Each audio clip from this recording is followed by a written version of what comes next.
Team deathmatch. Neutralize all threats.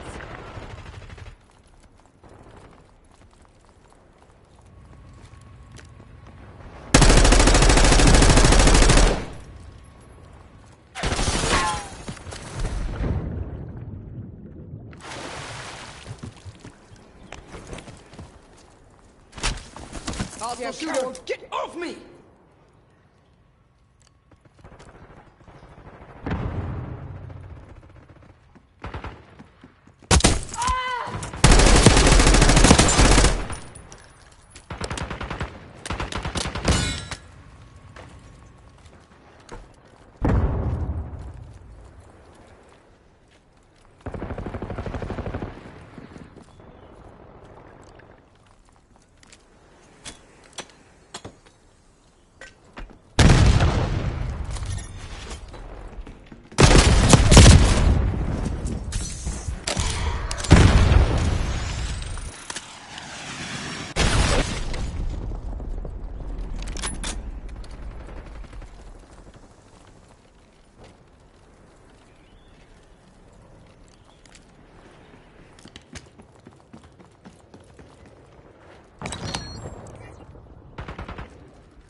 Get your bloody hands off me, you knob!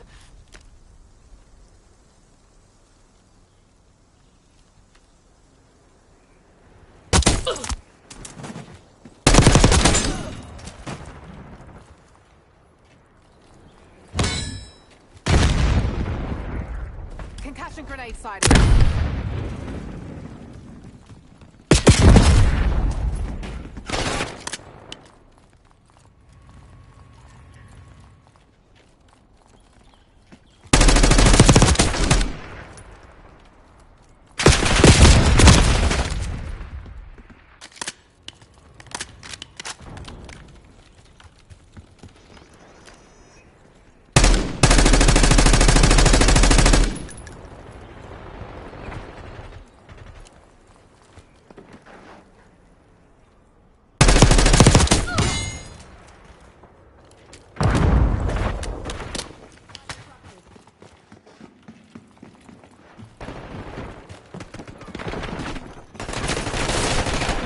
Bye-bye.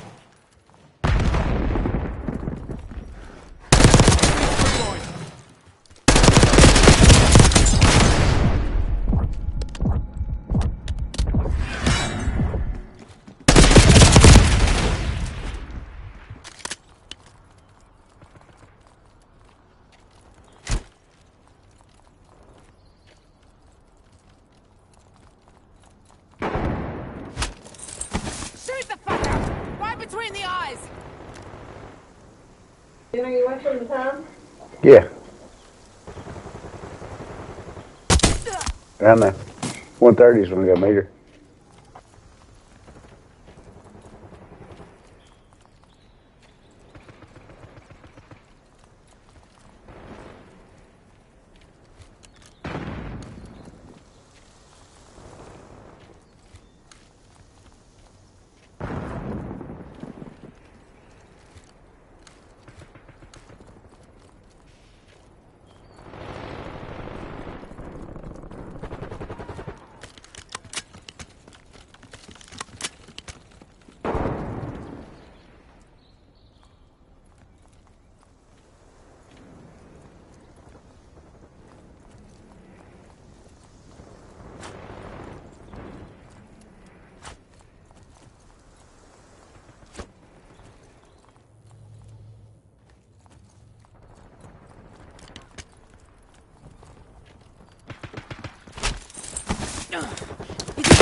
MTC's nearly dry. Get serious, Crimson.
please, I have kids. The man who tased him, who caused that heart attack, Daniel Rodriguez, is now out of jail. Yes. He was sentenced a year ago. Yeah. He's now out of jail. He said that Trump won after he was convicted. He yelled Trump won in the courtroom. Yes, he did. He has Showed admitted no his remorse. guilt. No remorse. He's admitted his guilt. And he said next time they got to get the guys around Pence, because he had too much protection. So next time they can really get Pence. This man is now out, and now Michael Fanone is trying to get a protective order because he has threats against himself. This live bet on DraftKings. With so many options during the game, it feels like I'm calling plays. Exactly, Michael. The third right? That's not an accident. He's a smart guy. What do we do? I guess you're gonna tell you. Hey, when it clearly isn't.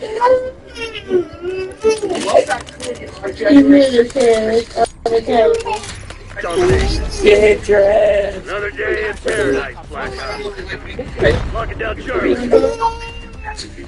Take your Bravo underway. That is the honestly, playing against them along the mental side. Trump pledged to transform the United States in his first days in his office and being nothing short of shocking.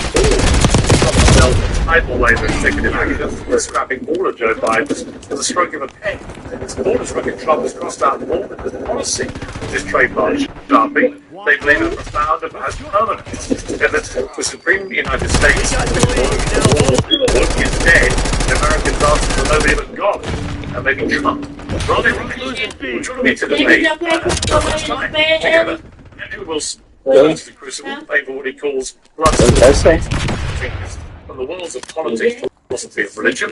And in the opposite corner, Cenk Uygur is the founder and CEO of the Young Turks, where the OG of digital dates, has founded populism, also a very conservative commentator, as well as his own side. Well, Cenk has recently made his mission to engage with conservatives, pro-Trump firebrands like Andrew Wilson. And it is, can he keep his temper? We're about to find out, because Cenk, you've got a volcanic one when it goes. You've been on very good behaviour since Trump won. Let's see if it lasts. John Gentleman, I joke. Welcome to the post.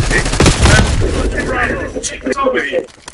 It's been a blizzard of stuff going on, as always in Trump. But it seems unlike 2016 that this brings a focus and a plan what Trump is doing. He had time to think about this, time to work out what he got right and wrong first time. And he's hit the ground very hard, running very fast, and looking to try and send a message. Right, this is the new America. What do you make of it? Yeah, so first of all, credit to him on both optics and the action, right? So when a Democrat gets into office, they immediately start saying, our voters have to push us to do the right thing.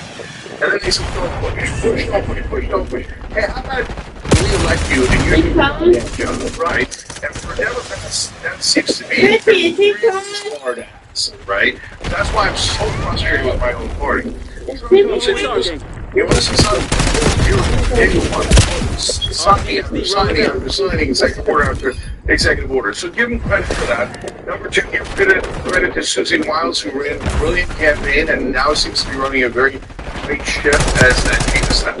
Now, when it comes to the actual orders, I disagree with him. Tons and tons of them. Come on, some of them are expected. We're getting out of Paris climate, which is a disaster for us to get out of. But once Trump's elected, that's fait accompli. So it's not like you should be able to surprise for that. The pardons of the violent criminals on January 6th is unacceptable, except for the fact that it was super easy to do it. When it's to absurdities like taking away birthright citizenship, I think he does that as kind of a squirrel to distract people and get everybody to focus on how long he passes everything else. That has no chance. That's wildly unconstitutional. And by the way, I would hope that MAGA would realize things that are unconstitutional. No, wait, I'm supposed to love this document. I can't have it outside the Constitution. Outside the Yeah, so there's a couple of problems here. So the first problem is violent criminals who were released. These were political prisoners who were released. What happened is there was no fair whatsoever. These guys were being tried in D.C. There was a political witch hunt. We have more evidence every single day which provides for that. Why these guys are busy now complaining and showing us, oh, down here on the border, we have a mom crying because she might be separated from her kid. Nobody's commenting on the fact that we have a ton of families that just got reunited. And on behalf of all the Wilsons of the world, welcome home. January 6ers, it's guys like this that want to push you away in a hole, in a dark hole. Doesn't due process and throw it away for violent criminals. By the way, let me just stop you there. So I actually interviewed one of the protesters, Jacob, who was a QAnon shaman guy. I also had a Capitol police officer who'd been working that day. And what they both agreed, very interestingly, was that they both condemned the violence against police officers that day. So if you had one of the protesters who'd just been arguing, you'd see that the violence that was perpetrated by some of the protesters was wrong, unacceptable, and should be condemned. Why would you categorize it as non-violent? Well, I didn't categorize it as non-violent. I said these are not violent criminals, which is how it's being portrayed. How many of you? A couple. This guy on May 30th, 2020, when the White House was under siege, it was a Secret Service agents injured. They were burning down stations. This guy said, yeah, well, Trump had to go hide out in his bunker. Can you imagine if the roles were reversed and Donald Trump came out and was like, oh, AOC has to go hide, all these politicians had to go hide? He doesn't care about political violence. The left doesn't care about political violence at all. They'll use it when it's expedient for them. They always do. Pointing to a couple of bad actors this thing and say all of them have to be thrown away. And, the key that thrown away with them is insanity. And no, I don't think so. I think it's a miscategorization to frame all of them as violent criminals. And that's what I'm explaining it, though. Don't put it down in your put it down the bathtub. That baby bathtub.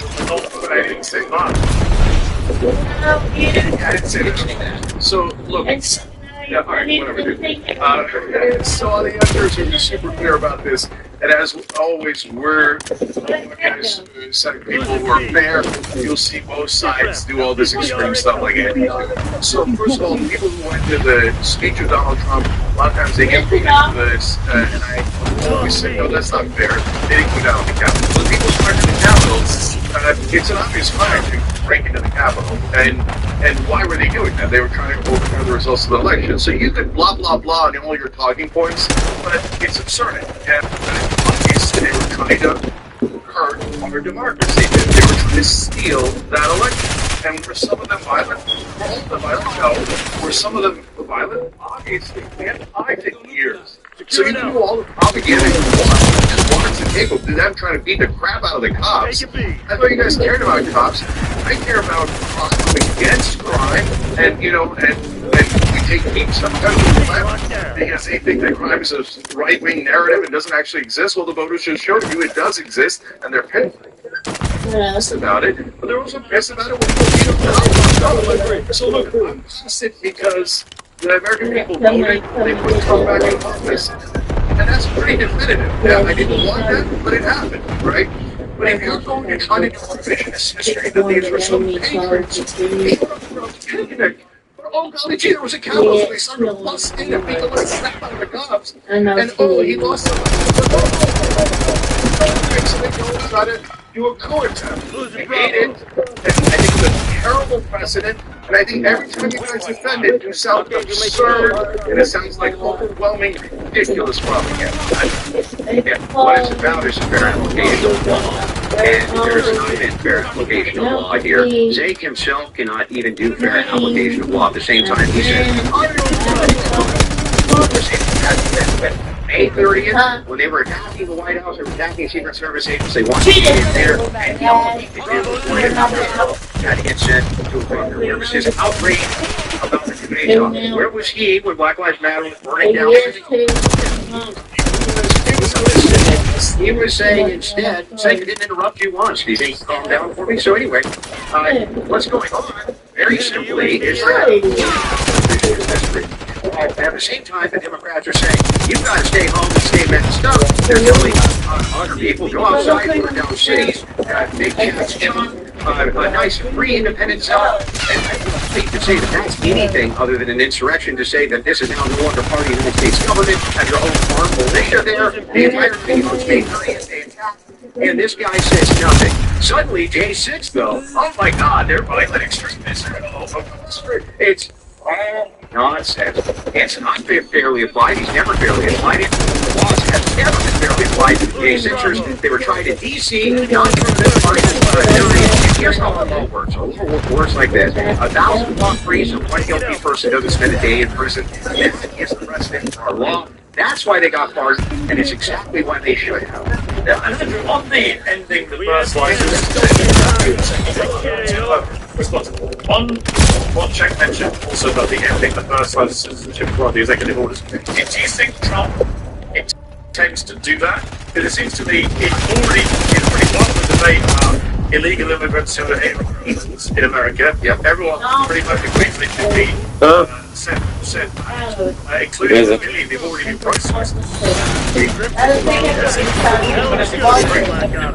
But there is a lot about the idea that you may end what seems to be a big thing at the very ethos of the country. This bird's my very simply I don't know.